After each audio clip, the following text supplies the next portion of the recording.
Hello বন্ধুরা, ভৌতিক বাংলাদেশে তোমাদেরকে স্বাগতম। আজ আমি তোমাদেরকে শাহজাদপুরের একটি ঘটনা শোনাতে যাচ্ছি। ঘটনাটি আমাকে লিখে পাঠিয়েছেন সেজানের বর্ণনা অনুসারে তাদের পাশের গ্রামে একটি পৌর বাড়ি আছে। বলা চলে ওটি একটি জমিদার বাড়ি, কিন্তু সবাই বলে যে সেখানে সন্ধ্যার পরে যেতে মানা। কেউ বলে সেখানে জিন আছে, কেউ বলে সেখানে কোনো ভয়ানক আত্মা আছে, কেউ বা বলে সেখানে সন্ধ্যার পরেই সাদা শাড়িতে বিভিন্ন ধরনের মানুষজন দেখতে পাওয়া যায়। সেই গ্রামেরই একটা ছেলে আছে, ছেলেটির নাম শান্ত। ছেলেটির নাম শান্ত হলেও সে মোটেও তার নামের সাথে সামঞ্জস্যপূর্ণ নয়। সে তার নামের পুরোটাই বিপরীত। দুরন্তপনা তার প্রকৃত বৈশিষ্ট্য। শান্ত, সবুজ আর হৃদয়, এরা তিন বন্ধু। একদিন স্কুল শেষে তারা বাড়ি ফিরছিল। এই সময় হঠাৎ করে তাদের কথা ওঠে সেই বাড়ি প্রসঙ্গে। সে বাড়িতে নাকি সত্যিই ভূত থাকে। এখন সবুজ বলছে, তুই কি জানিস ওই বাড়িতে সত্যিই ভূত থাকে? এদিকে শান্ত বলছে, চল আমরা যেয়ে ভূতের খোঁজ করে আসি। সবুজ বলছে, কখন যাবি? শান্ত বলছে, কেন জানিস না, রাতে ছাড়া ভূতের দেখা পাওয়া যায় না। এখন সবুজ বলছে, রাত্রে আমি আসতে পারবো না, আমার বাড়ি থেকে অনেক দূরে। তাছাড়া আমার বড় ভাই আমাকে পড়াতে বসায়, এ সময় আমি বেরোলে এটা কেউ মেনে নেবে না। এছাড়া বাবা প্রচুর মারবে, আমি আসতে পারবো না। এদিকে হৃদয় শান্তকে অভয় দিয়ে বলে, বাদ দে ওর কথা, ও তো একটা ভীতু। তুই চিন্তা করিস নে, আমি আসবো, আমি যাব তোর সাথে। তুই কখন যাবি আমাকে বল? গভীর রাত্রে যাব, যখন সবাই ঘুমাবে আর ভূতেরা জেগে থাকবে। বলে শান্ত আর হৃদয় হেসে উঠল। সবুজের মুখটা বেশ ভার।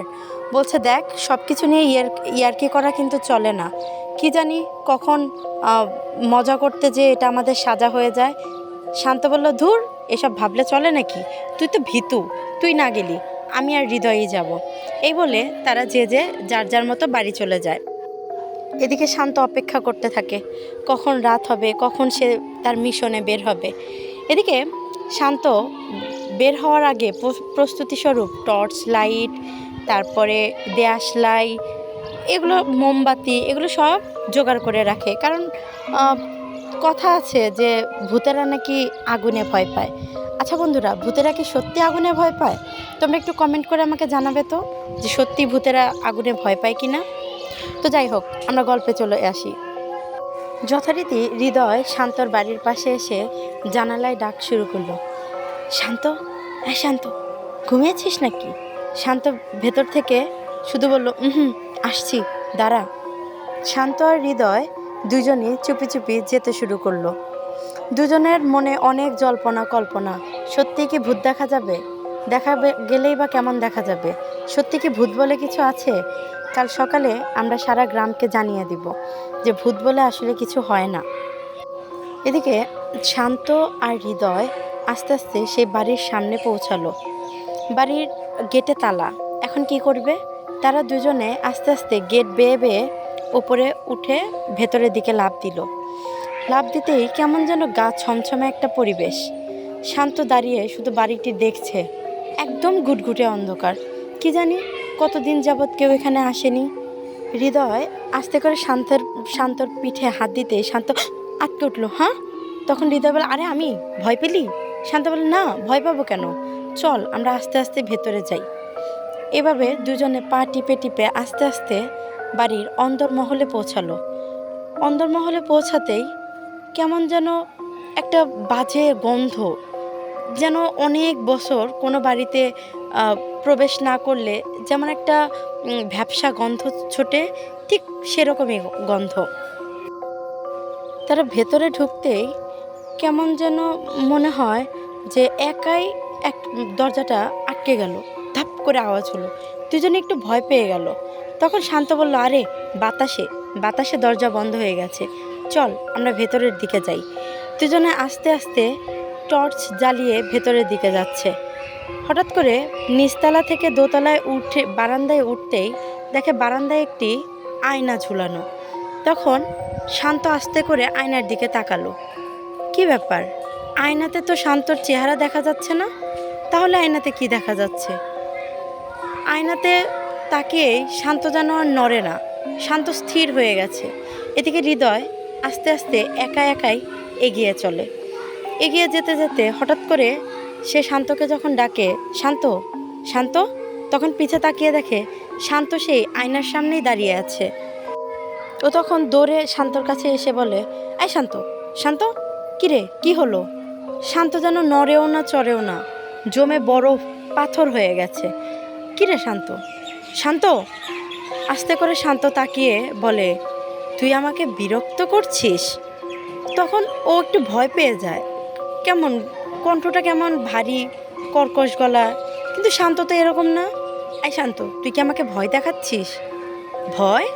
ভয় কেন দেখাবো? আমি তো শান্ত নই। শান্ত নও? তুমি কে? আমি তো শান্ত নই। আমি আমি কে তুই জানতে চাস? হৃদয় ভয় পেয়ে যায়, বলে, তুমি কে? তখন বলে, আমি এই বাড়ির মালিক। তুমি এই বাড়ির মালিক? তুমি শান্তর ভিতরে কি করছো? বলে, এই আয়নার দিকে যে তাকায় আমি তার ভেতরে চলে যাই, তারপরে তাকে আমি আমার এই বাড়ির বাসিন্দা বানিয়ে দিই। এই বাড়ির বাসিন্দা কেন? শান্তর তো বাসা আছেই। শান্তর বাড়ি থাকলে কি হবে? শান্ত এখন আমার বাড়ির বাসিন্দা হয়ে গেছে। হৃদয় একটু আটকে ওঠে। কি ব্যাপার, সত্যি কি তাহলে শান্তকে জিনে ধরলো? সবার কথাই কি তাহলে সত্যি? সত্যি কি এই বাসায় জিন আছে, নাকি শান্ত আমার সঙ্গে মজা করছে? কারণ শান্ত তো খুবই দুরন্ত, ওর ভারী মজা করার স্বভাব। কিন্তু এটা কি মজা করার কোনো সময়? ও কি বুঝবে না যে আমি ভয় পাচ্ছি? শান্ত, খুব বাড়াবাড়ি হয়ে যাচ্ছে, কিন্তু আমি ভয় পাচ্ছি। তখন শান্তর ভেতরে থাকা আত্মাটি রেগে বলে, তুই কি বিশ্বাস করছিস না যে আমি শান্ত নই?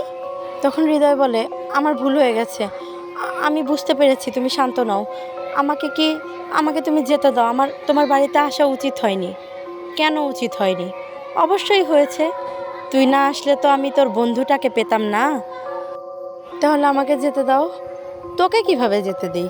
তুই তো জেনে গেলি যে আমি তোর বন্ধুটাকে নিয়ে নিয়েছি।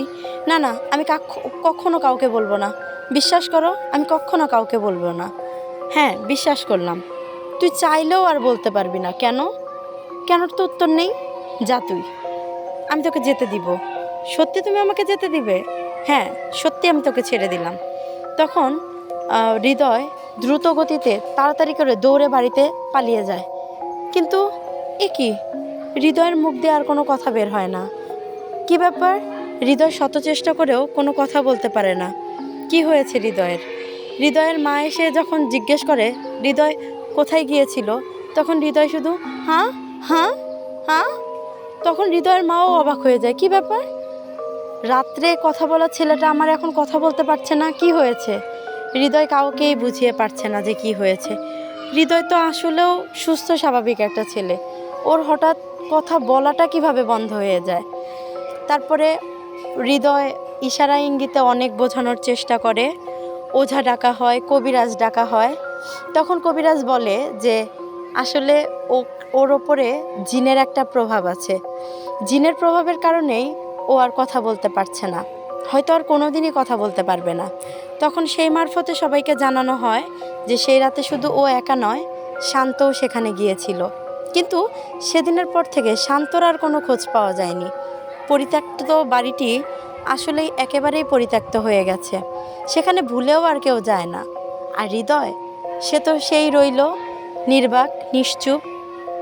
সে তারপর থেকে আর কোনো দিনও কথা বলেনি। তার মুখে আর কোনো বুলিও শুনতে পাওয়া যায়নি। তার বন্ধুরও আর কোনো খোঁজ নেই। আর ওই গ্রাম থেকে আস্তে আস্তে লোকজন অন্য গ্রামে স্থানান্তর হতে শুরু করে। তখন বিষয়টি সবার কাছে আরও বেশি পরিষ্কার হয়ে যায় যে সত্যি বাড়িতে জিন আছে। আচ্ছা বন্ধুরা, সত্যিই কি জিন বলে কিছু হয়?